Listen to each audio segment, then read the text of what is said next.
할렐루야. 이 저녁에도 천국을 향해서 힘차게 달려가시길 바랍니다. 오늘은 우리가 예레미야 61번째 시간으로 멍에를 메고 섬기라 라는 제목으로 같이 말씀을 나누도록 하겠습니다. 멍에를 메고 섬기라. 우리가 저번 시간, 그러니까 작년이 됐네요. 저번 시간에 하나님의 말씀을 대하는 태도에 대해서 주님께서 말씀하시면서 두 왕 히스기야하고 여호야김을 대조해서 보여주셨어요. 히스기야는 미가 선지자가 하나님의 심판의 메시지를 전했을 때 그 말씀을 듣고 뭐 했다 그랬어요? 회개했다 그랬습니다. 그 말씀을 듣고 회개하고 하나님 앞에 엎드려서 하나님의 은혜를 구했지만, 여호야김은 하나님의 말씀을 듣고 뭐 했어요? 오히려 그 말씀을 전하는 우리야 선지자를 죽이려고 했어요. 우리야 선지자가 애국까지 도망가니까 사람들을 애국까지 보내서 잡아다가 죽였습니다. 그리고 하나님의 말씀을 전해주는데 예레미야가 바룩을 통해서 말씀을 전한 것을 사실 이 종들이, 신하들이 읽으니까 겨울궁에 화로 앞에 서가지고 어떻게 했어요? 그 말씀 한 장 읽으면 칼로 베가지고 그걸 집어던져서 태워버리고, 한 장 읽으면 그걸 칼로 베서 불로 태워버리고, 그러면서 뭐예요? 하나님의 말씀을 듣지 않아요. 하나님의 말씀을 들어서 한 사람은 은혜를 받으면 그 말씀으로 말미암아 회개하고 돌이켜서 예수를 믿고 은혜를 받지만, 그렇지 않은 사람은 어떻게 돼요? 말씀을 들으면요, 참 신기하게도 더 강팍해집니다. 이게 굉장히 신기한 거예요. 한 사람은요, 하나님의 말씀을 듣고 은혜를 받는데요, 또 한 사람은요, 말씀을 들으면 들을수록 그 심령이 강팍해져요. 우리가 그걸 어디서 봐요? 새벽에 사도행전 하면서 보잖아요. 사도행전 하면서 사도 바울이 복음을 전하러 가는 곳마다 누가 따라와요? 유대인들. 그 사람들은 뭐합니까? 말씀을 열심히 읽고 연구하고 말씀에 능통한 사람들이라고 하는 사람들이에요. 말씀을 들으면 들을수록 어떻게 해요? 더 강팍해집니다. 여호야김도 그래요. 그리고 그 사람들도 그렇습니다. 오늘날도 마찬가지예요. 그렇기 때문에 우리가, 나는 지금 하나님의 말씀을 들을 때 그 말씀을 히스기야와 같이 듣고 있는가, 여호야김 같이 듣고 있는가, 한번 내 자신을 돌아보시기를 주님의 이름으로 축복합니다. 하나님의 심판의 말씀이 들려질 때 우리는 그 심판의 말씀이 들려지는 것이 우리에게 복이라는 걸 기억하셔야 돼요. 하나님의 심판과 저주의 말씀이 들려졌던 사람은 뭐 하게 돼 있어요? 회개하고 하나님께 돌이키게 돼 있어요. 그럼 뭐예요? 살 길이 열리는 거예요. 그런데 그렇지 않은 사람은 강팍하여져서 뭐예요? 하나님의 심판으로 자기가 달려 들어가는 겁니다. 불나방처럼. 그렇기 때문에 우리가 2025년 새해 1월 1일, 그것도 기가 막히게 하나님께서 1월 1일 날 수요 예배를 드리게 하셨는데, 이 말씀을 들으면서 우리가 사도행전의 베레아 사람들처럼 하나님의 말씀을 간절한 마음으로 듣고 그 말씀이 그러한가 하여 생각해보며 말씀을 묵상하는 삶 사시기를 축복합니다. 오늘 요시야의 아들 여호야김이 다스리기 시작한 때 그랬어요. 그때 하나님의 말씀이 26장도 그때거든요. 그때 하나님의 말씀이 예레미야에게 임했다는 거예요. 그러면서 하나님이 2절에 뭐라 그러시냐면, 줄로 멍에를 만들어서 뭐하래요? 목에다 걸어라. 그리고 그것을 다른 오는 사람들에게도 줘라 그랬어요. 하나님께서 선지자들의, 구약의 선지자들에게 하나님의 말씀을 그들에게 주시고 말씀을 전하게 하시는데, 때로는 말씀만 전하게 하지 않으세요. 퍼포먼스를 하게 하십니다. 예레미야에게는 망해가는 나라에 땅을 사라 그러셨어요. 아니, 망하는 나라 땅 사서 뭐합니까? 근데 땅 사라 그러셨어요. 왜요? 돌아오면 그 땅 가치가 있을 거다. 그러니 땅 사라 그러셨어요. 그리고 오늘 본문에서는 줄로 멍에를 만들어가지고 목에 걸어라 그러셨어요. 그리고 앞에 이사야는, 예레미야 앞에 이사야 선지자에게는 뭐라 그러셨어요? 이사야 20장 보면 하나님께서 이사야 선지자에게 너는 벌거벗고 신을 벗고 맨몸으로 3년 동안 하나님의 말씀을 전하라 그러셨어요. 그러면서 뭐하라 그랬냐면, 애국과 구스가 아수르 왕에게 사로잡혀서 이 수치를 당할 것이고, 그 애국과 구스를 의지하는 너희들도 이런 수치를 당하게 될 거다. 그러니 너희들은 그 수치를 당하지 말고 뭐하라는 거예요? 돌이키라는 거예요. 그런데 하나님께서 왜 이사야 선지자에게 그렇게 수치스러운 퍼포먼스를 하게 하셨을까요? 이스라엘 백성들이 아무리 말을 해도 말을 듣지를 않아요. 아무리 말을 해도 말을 듣지 않으니까 어떻게 해요? 이제는 그런 일까지 하게 하시는 거예요. 그리고 호세아 선지자에게 뭐하라 그랬어요? 창녀 고메라고 결혼을 하래요. 창녀 고메라고 결혼을 했는데 이 여자가 또 다른 남자 때문에 결혼했다가도 도망가네요. 도망간 걸 하나님이 또 가서 데리고 오래요. 그러면서 뭐하라 그러셨냐면 북이스라엘 향한 하나님의 마음이 바로 그런 상태다라는 걸 호세아를 통해서 가르치시기 위해서. 아무리 말을 해도 못 알아들으니까. 그리고 에스겔에게 뭐하라 그러세요? 아내와 살고 있는데 갑자기 오늘 하나님께서 오늘 저녁에 네 아내가 죽을 거다. 아니 어떻게 하나님 그러실 수 있습니까? 그런데 하나님께서 그렇게 하세요. 그렇게 해서 하나님께서 뭐하게 하시냐면 듣지 못하는, 그리고 도무지 깨닫지 못하는 이스라엘에게 충격을 주기 위해서 그렇게까지 선지자들을 그렇게 하나님의 말씀을 전하게 하시기 위해서 그렇게 하시더라는 거예요. 그건 오늘 우리도 마찬가지입니다. 오늘 우리도 마찬가지라는 말은 뭐냐면 우리가 하나님의 말씀의 증인으로 이 땅을 살잖아요. 성령을 받고 말씀의 증인으로 살면 우리가 이 땅에 하나님의 말씀을 전하는데 우리의 입술로만 말씀을 전하지 않습니다. 우리의 삶으로, 때로는 하나님께서 말씀의 퍼포먼스를 하게도 하세요. 그것이 어떤 이유냐면 예수님의 기도의 응답입니다. 우리 한 군데만 보겠습니다. 요한복음 17장 17절입니다. 요한복음 17장 17절.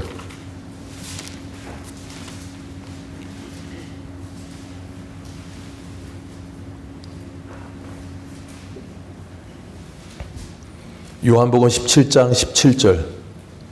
17절과 18절입니다. 우리 두 절 같이 보겠습니다. 시작.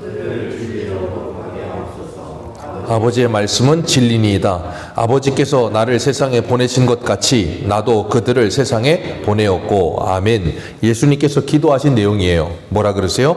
그들을 진리로 거룩하게 하옵소서. 아버지의 말씀은 진리니이다. 그리고 하신 말씀이 아버지께서 나를, 예수님을 세상에 보내신 것 같이 나도 그들을 세상에 보냈다. 하나님 아버지께서 말씀이 육신이 되어 이 땅 가운데 오신 예수님을 보내셨어요. 말씀이 육신이 되어 이 땅에 오셨습니다. 그러니까 예수님은 이 땅에서 뭘로 사셨어요? 하나님의 말씀으로 사셨어요. 말씀을 이루시기 위해 모든 일을 하셨습니다. 그리고 예수님은 우리를 뭐라 그러세요? 나도 그들을 세상에 보내었고. 그러니까 예수 그리스도를 믿고 성령을 받은 저와 여러분은 이 땅에 뭘로 사는 거예요? 하나님의 말씀으로 사는 겁니다. 그래서 우리는 이 세상에 말씀의 증인으로 살면서 우리의 입술로만 하나님의 말씀을 전하는 게 아니라 우리의 삶으로 하나님의 말씀을 전하는 거예요. 우리의 삶으로 어떻게 하나님의 말씀을 전합니까? 우리의 삶의 모습을 세상 사람들이 보는 거예요. 그래서 바울은 고린도후서에 뭐라 그래요? 너희는 그리스도의 편지라. 우리가 어떻게 사는 것이 그리스도의 편지입니까? 하나님의 말씀을 따라 믿음으로 사는 거예요. 말씀을 따라 믿음으로 선택하면서 사는 거예요. 회사에서도 내가 하나님의 자녀답게 믿음으로 선택하면서 살아가는 거예요. 그리고 내가 서 있는 모든 공동체 속에서도 내가 믿음으로 선택하는 삶을 살아가는 거예요. 그걸 누가 봐요? 주변의 사람들이 봅니다. 그게 뭐가 된다고요? 하나님의 말씀이 되는 거예요. 하나님께서는 예레미야에게 목에 멍에를 메고 그것을 너만 하지 말고 3절에는 뭐라 그랬냐면 시드기야를 보러 오는 예루살렘 온 사신들에게 주어서 에돔 왕과 모압 왕과 암몬 왕과 두로 왕과 시돈 왕에게 보내라 그랬어요. 그 사람들에게 다 멍에를 보내래요. 생뚱맞지 않습니까? 뭔가 멍에를 보내라는 말은 거기에 뭔가 메시지를 담기 위해서 멍에를 보내라는 거 아닙니까? 그런데 하나님께서 지금 1절에 누구 때부터 예레미야에게 이 말씀을 주셨어요? 여호야김 때. 여호야김 때부터고 3절에는 누구 왕 때? 유다 왕 시드기야 때. 그러니까 여호야김, 그 다음에 시드기야. 그때까지 이 세월을 따지면 한 15년 정도 돼요. 그러니까 예레미야가 여호야김 때부터 시드기야 왕 때까지 목에다가 뭘 메고 있었어요? 멍에를 메고 몇 년을? 15년을 사는 거예요. 목에다 멍에 메고 15년 산다고 생각해 보세요. 그거 쉽겠습니까? 어려워요. 힘듭니다. 그런데 15년 동안 그걸 하게 하신 거예요.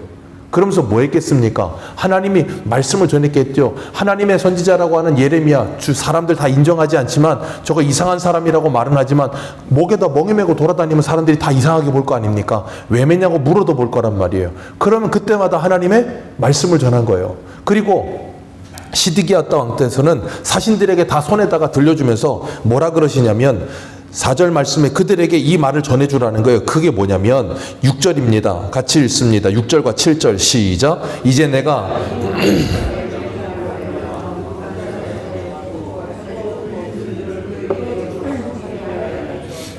모든 나라가 그와 그의 아들과 손자를 그 땅의 기한에 이르기까지 섬기리라. 또한 많은 나라들과 큰 왕들이 그 자신을 섬기리라. 아멘. 이 6절과 7절의 말씀을 전하기 위해서 예레미야에게 멍에를 만들어서 매라 그러셨던 거고, 그리고 시드기야 찾아온 사람들에게 다 그 멍에를 줘서 그 주변에 있는 이방 나라 왕들에게 다 주라는 거예요.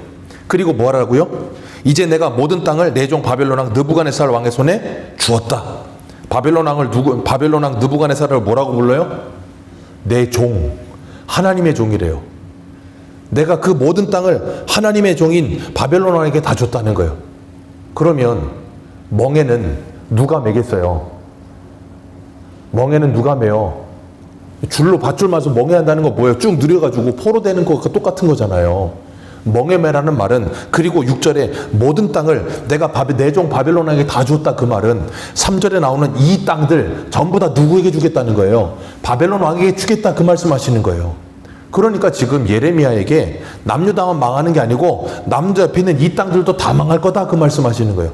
왜 이 말하냐면 이 사람들이 시드기야 찾아온 이유가 있어요. 당시 바벨론이 신은 강국이었고 제국이었단 말이에요. 제국이 되어가고 있는데 너무 강력하니까 어떻게 하지를 못해. 그러니까 이 사람들이 다 모여가지고 뭐 하는 거냐면, 야, 우리 연합해서 저 바벨론 좀 어떻게 좀 해보자. 그리고 모인 거예요. 그러니까 예레미야한테 하시는 말씀이 이거예요. 너희들이 아무리 모여서 바벨론 왕을 대적하려고 달려들어도 된다, 안 된다? 안 된다. 왜요?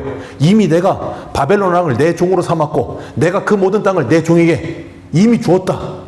하나님이 뜻을 정했다는 거예요. 그러니 너희들이 아무리 모여서 그걸 해도 된다, 안 된다? 안 된다. 그러니까 뭐 해라?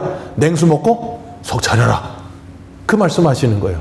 그러면 모인 사람들은 어떻게 했어요? 열이 받죠.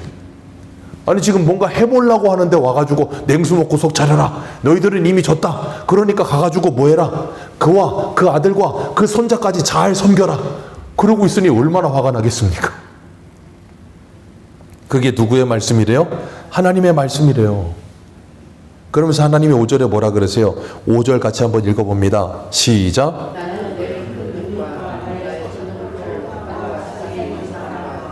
지상에 있는 사람 옳게 사람에게 그것을 주었노라. 아멘. 5절은 더 가관입니다. 6절에서는 하나님이 느부갓네살을 뭐라 그랬냐면 내 종이라고 불렀어요. 근데 5절에서는 하나님께서 여기 뭐라 그랬냐면 내 큰 능력과 쳐든 팔로 땅과 지상의 사람과 짐승들을 만들고 그것을, 사람과 짐승들 만든 것을 내가 보기에 옳은 사람에게 주었다. 자, 여기 나오는 내가 보기에 옳은 사람이 누굴까요? 퀴즈입니다. 내가 보기에 옳은 사람이 누굴까요?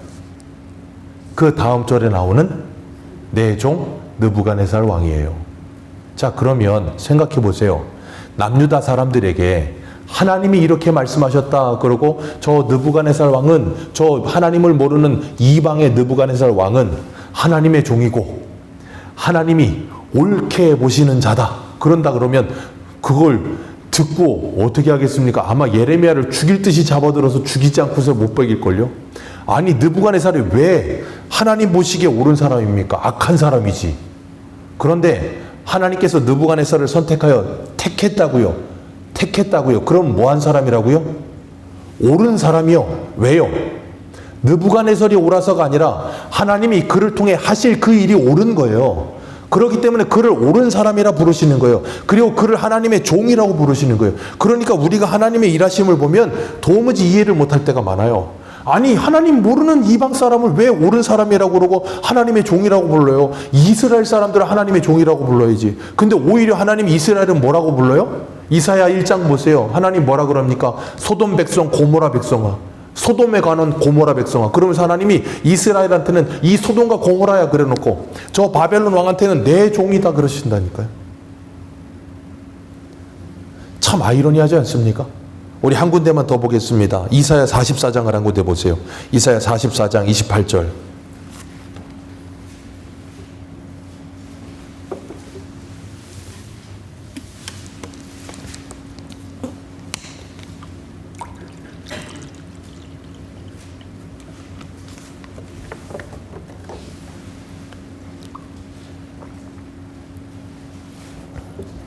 이사야 44장 28절입니다. 구약성경 1022페이지 이사야 44장 28절. 우리 같이 28절부터 읽어 내려갑니다. 시작. 고레스에 대하여는 이르기를 내 목자라 그가 나의 모든 기쁨을 성취하리라 하며, 예루살렘에 대하여는 이르기를 중건되리라 하며, 성전에 대하여는 내 기초를 놓으리라 하는 자니라. 여호와께서 그의 기름 부음을 받은 고레스에게 이같이 말씀하시되, 그가 그의 오른손을 붙들고 그 왕 앞에 열국을 항복하게 하며, 내가 왕들을 허리를 풀어 그 앞에 문들을 열고 성문들이 닫히지 못하게 하리라. 내가 너보다 앞서가서 험한 곳을 평탄하게 하며 논문을 쳐서 부수고 쇠빗장을 꺾고, 내게 흑암 중에 보아와 은밀한 곳에 숨은 재물을 주어 내 이름을 부르는 자가 나 여호와 이스라엘의 하나님인 줄 내게 알게 하리라. 아멘. 하나님께서 지금 아직 태어나지도 않은 이 이사야 때면, 이사야 1장에 보면 히스기야 왕 때예요. 남유다 13대 왕 때.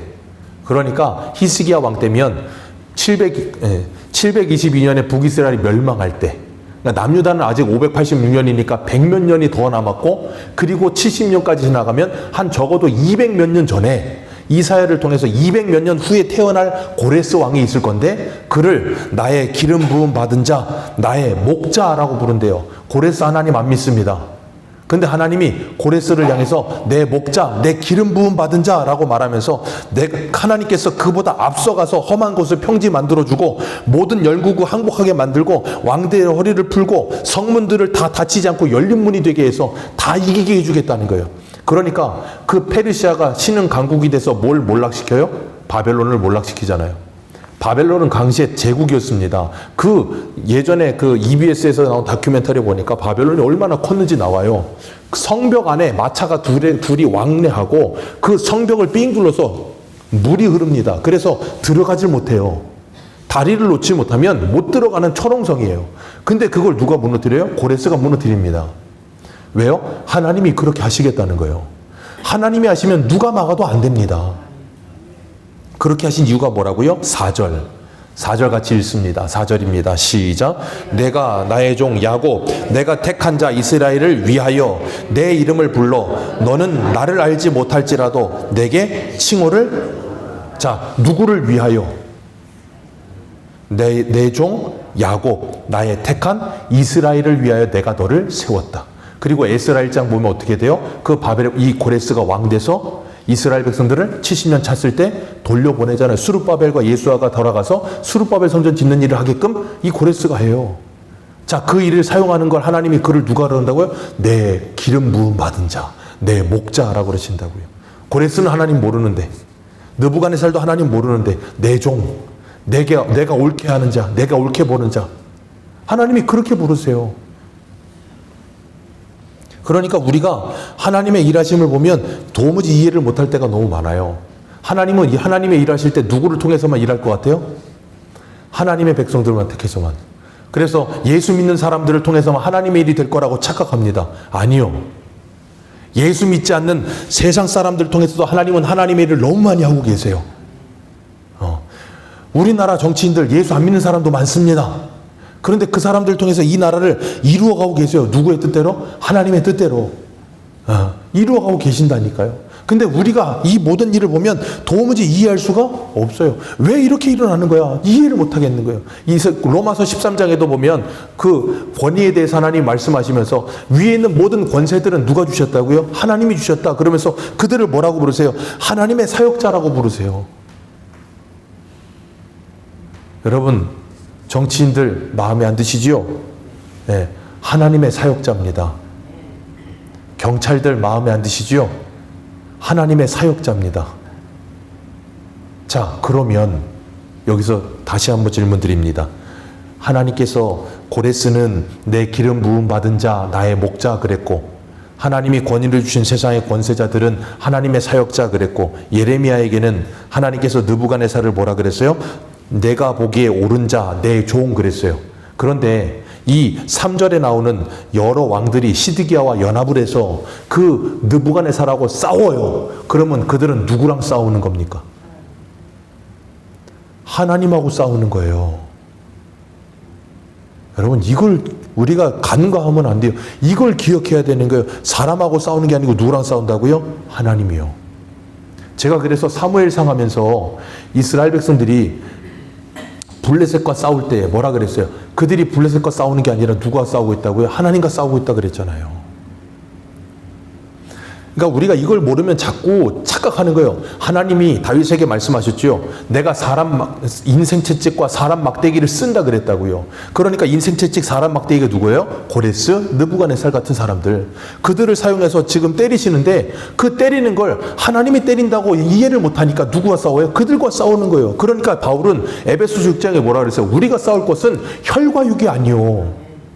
혈과 육이 아니요. 공중에 이 어두움의 세상 주관자들과 하늘에 있는 악한 영들과 싸워야지 혈과 육과 싸워서는 안 된다는 거예요. 근데 우리는 뭐 하려고 그래요? 그 혈과 육과 싸우려고만 들어요. 그러니까 우리가 싸워야 할 대상과 싸우지 못하고 싸우지 말아야 될 대상과 싸우니까 뭐예요? 하나님의 뜻이 이루어지는 게 아니라 누구의 뜻이 이루어져요? 사단의 뜻이 이루어지는 거예요. 사단의 뜻이. 이걸 잘 기억하셔야 돼요.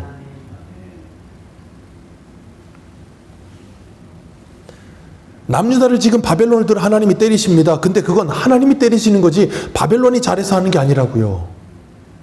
나중에는 그 바벨론이 잘못하니까 하나님 어떻게 하세요? 그 불쏘시개들 하나님께서 다 꺾어버리시고 그들을 심판하시잖아요. 왜? 그들이 잘못하니까 그들은 그들의 잘못대로 하나님께 심판을 받아요. 근데 여기서 하나님께서 말씀하세요. 뭐라 그러냐면 오늘 본문으로 돌아오시면 7절 말씀에 모든 나라가 그와 그 아들과 그 손자들을 그 땅의 기한이 이르기까지 뭐하리라? 섬기리라. 여기서 중요한 것, 너희들이 분명히 그들을 섬기게 될 건데 그거는 영원히 섬기지는 않을 거다. 뭐가 있다? 기한이 있다는 거예요.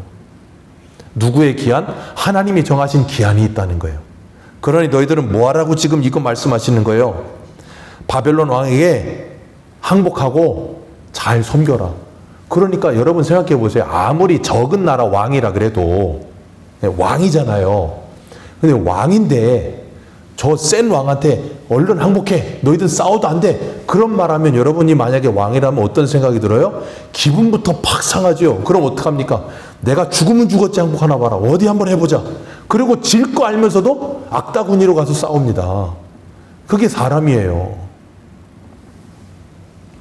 그러니까 하나님께서 지금 바벨론을 사용해서 이들을 때리시는데 이들이 그걸 깨닫지 못하니까 뭐예요? 악다구니로 싸우겠다고 달려들겠다는 거예요. 그러니까 생각해 보세요. 그 기한이 있다라고 말씀하셨으면 그 기한이 있음을 알고 기다려야 되는데 그걸 못하는 게 사람이거든요. 어떻게 하나님의 백성을 믿지 않는 저들에게 넘겨서 우리를 고통당하게 하느냐? 나는 이렇게 믿음이 좋은데 저 믿음도 좋지 않은 것한테 내가 왜 이렇게 고통당하게 하느냐? 어떻게 하나님이 다윗을 사울에게 고통을 당하게 하느냐? 있을 수 없는 일이다라고 말을 한다고요. 예, 있을 수 있습니다. 제가 그래서 로마서 할 때 뭐라 그랬어요? 그럴 수도? 예, 그럴 수 있습니다. 왜요? 하나님이 아십니다. 그러니까 유한한 우리가 무한하신 하나님을 이해하려고 들면 안 돼요. 우리는 하나님을 이해하는 사람들이 아니라 하나님의 말씀을 그냥 받고 순종하는 사람이 되어야 되는 거예요. 받고 순종하다 보면 나중에 가면 이해가 조금 됩니다. 근데 나중에 가서 이해가 조금 될 때쯤 되면 우리는 뭐 한 거예요? 그만큼 성숙하고 성장한 거예요. 그래서 하나님이 이해되지 않을 만한 일을 순종하게 하시면서 우리를 잘하게 하세요. 그래서 우리가 때로는요, 어린아이들을 다 이해시키고 아이들을 설득해서 뭔가를 하게 하지 않아요. 때로는 어떻게 합니까? 설득하고 이해하지 않고 때로는 반강제로 뭔가 시키잖아요. 아이들 공부할 때 설득시켜서 공부시키는 분 있으세요? 없습니다. 거의 반강제로 시킵니다. 그 아이가 그걸 반강제로 하면서 습관이 들고 조금 자라다 보면 공부의 중요성을 깨닫게 돼. 그럼 뭐합니까? 아, 이래서 부모님이 나한테 이렇게 하셨구나. 그걸 알게 되는 거예요. 신앙의 세계도 똑같은 거예요. 그렇기 때문에 하나님께서 바벨론의 70년이라는 세월을 하나님께서 정하시고 뭐 하셨냐면 너희들은 그 70년을 기다려야 된다. 그러나 기한은 있다. 애굽에서 포로 생활 기한은 있다. 430년이지만 기한은 있다는 거예요.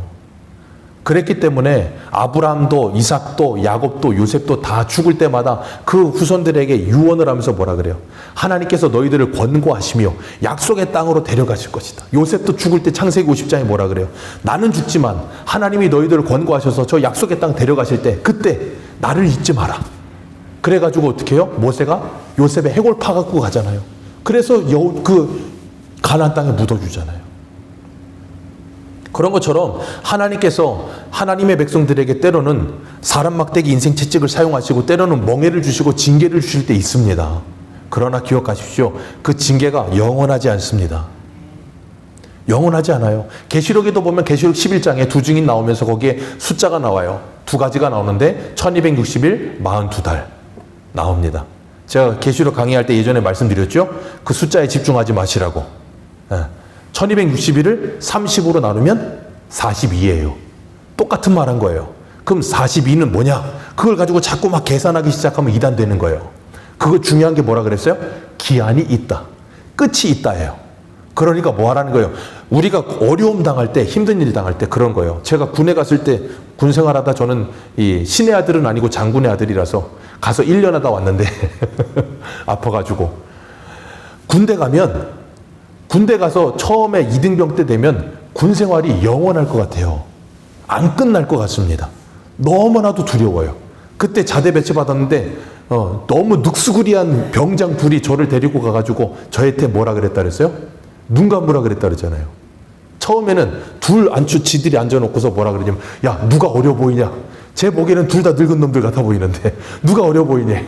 대답을 못하죠. 둘 중에 하나 하면 그냥 한 놈한테 맞는데 대답 못하니까 눈을 감으래요. 그래놓고 뭐가 보이냐? 아무것도 안 보입니다. 그게 네 군생활이다 그런 거예요. 그러면서 저한테 며칠 남았냐? 그때 제가 그랬어요. 계산하면서 600, 저거 계산을 하네? 그러면서 혼나고 그날은 올 것 같으냐? 그날은 안 온다 있는 거예요. 제 생각에도 그날은 안 올 것 같았어요. 우리가 어려울 때는 베드로후서의 말씀처럼 하루가 천년 같아요. 시간이 너무 안 가고 너무 괴로워. 고통의 시간, 징계의 시간, 하나님께서 우리에게 주는 멍에의 시간 영원할 것 같습니다. 그래서 막 이게 영원히 벗어지지 않을 것 같아. 그러니까 어떻게 해요? 사람이 점점점 수렁으로 빠져들어요. 그게 사단의 유혹이에요. 하나님은요, 우리에게 기한이 있다는 거예요. 걱정하지 말라는 거예요. 그렇기 때문에 그 기한을 이겨내라는 거예요. 그러면서 8절 말씀에 뭐라 그러시냐면 이렇게 말씀하세요. 8절 오늘 보면 8절입니다. 시작. 여호와의 말씀이니라 바벨론 왕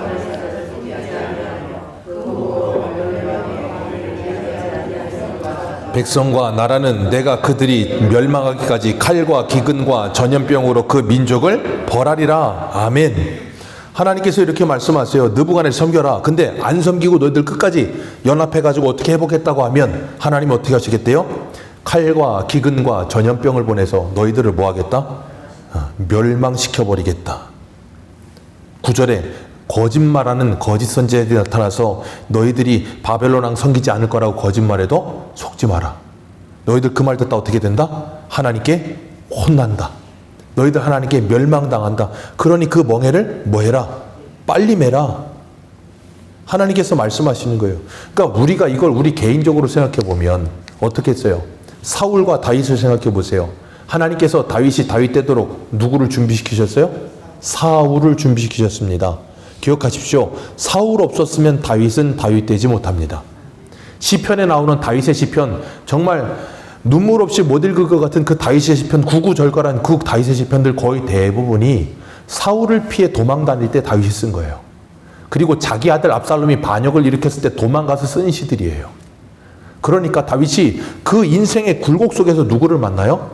하나님을 만납니다.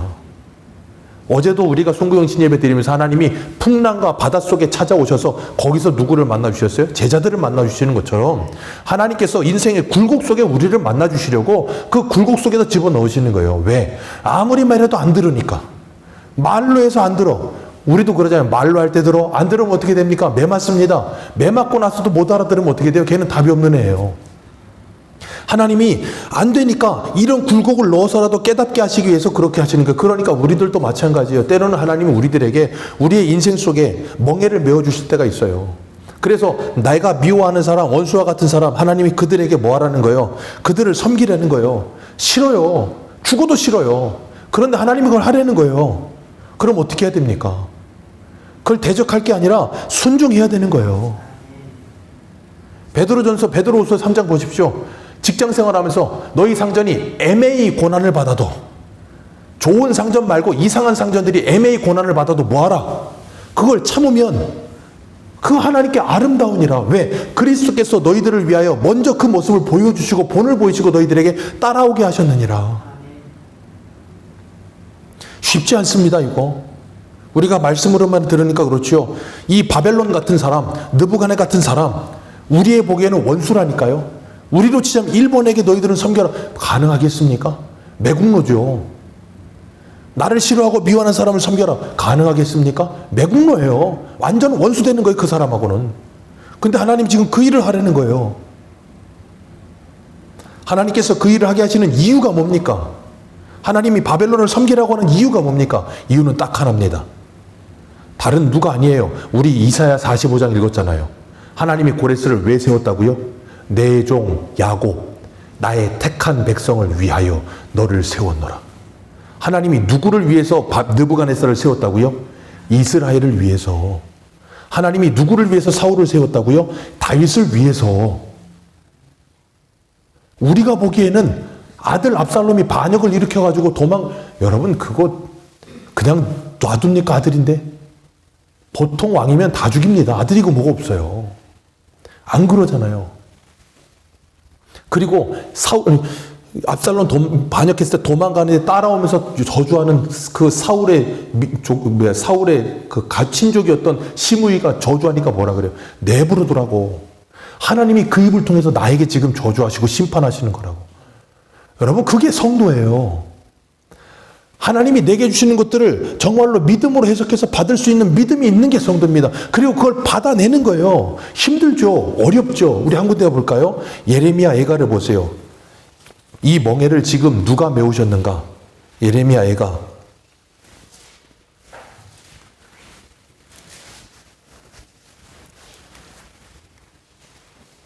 예레미야 애가 3장입니다.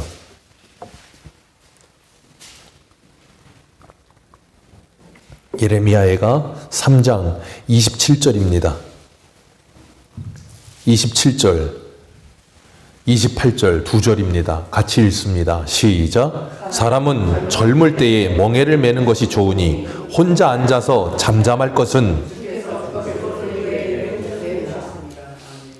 주께서 그 멍에를 그에게 메우셨느니라. 자, 그리고 더 결정적인 말씀을 33절에 하세요. 33절 같이 읽습니다. 시작. 주께서 인생으로 고생하게 하시며 근심하게 하심은 하나님의 본심이 아니라고요. 세상에 어떤 하나님이, 그리고 세상에 어떤 부모가 자기 자녀가 고생하는데 그걸 보면서 아우 쌤통이다, 아우 잘됐다 그러면서 그거 시킬 사람이 어디 있냐고요. 없다고요. 하나님의 본심은 우리가 고생하고 근심하는 게 아니에요. 하나님의 본심은 우리가 멍에 매는 게 아니에요. 뭘 위해서? 멍에를 메워서라도 얘들이 돌이켜서 깨닫고 하나님의 백성들께 돌아올 수만 있다면, 그걸 위해서라면 하나님께서 그 일을 하시겠다는 거예요. 그 일을 할 때 기억하세요. 그때 거기에 누가 함께 계신다고요? 하나님이 함께 하고 계세요. 그래서 에스겔은 뭐라 그러시냐면, 이 이스라엘 백성들 때문에 내 이름이 이 열방에 땅에 떨어졌다 그랬어요. 내 이름과 내 영광이 열방에 짓밟히고 땅에 떨어졌다. 그런데 하나님이 그 일을 하시더라는 거예요. 왜? 이스라엘을 위해서. 하나님의 이름이 땅에 떨어지고 하나님의 영광이 땅에 떨어지는데도 불구하고 하나님의 백성이라고 택한 이 자녀들을 살려내기 위해서, 이들을 하나님의 사람 만들어내기 위해서 그 모든 수치와 모멸감을 주님이 다 당하시는 거예요. 근데 우리는 나만 그걸 당한다고 착각해요.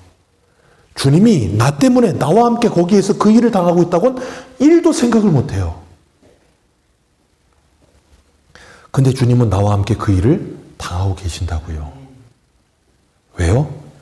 저와 여러분을 사랑하셔서요. 나를 사랑하셔서 그 일을 당하세요. 그러면서 주님께서는 그를 섬기라 라고 말씀하시는 거예요. 왜요? 나를 위해서. 내 감정, 내 기분, 내 성격에는 맞지 않죠. 자존심도 상하고 화도 나고 그럴 수 있습니다. 예, 그건 맞습니다. 그러나 내 영혼을 위해선, 내 믿음을 위해선 그걸 감내해야 되는 거예요. 하나님께서 그 일을 하라고 우리를 부르시는 거예요. 그리고 거짓말하는 사람들에게 속지 말라는 거예요. 너희들 그런 일 안 해도 돼. 야, 예수 예수 그렇게 안 믿어도 돼. 뭔 누가 예수 그렇게 믿으래. 그렇게 멍청이같이 예수 믿으면 뭐야? 너 자존심도 없어? 벨도 없어? 너는 뭐, 야, 바보야? 예, 바보입니다.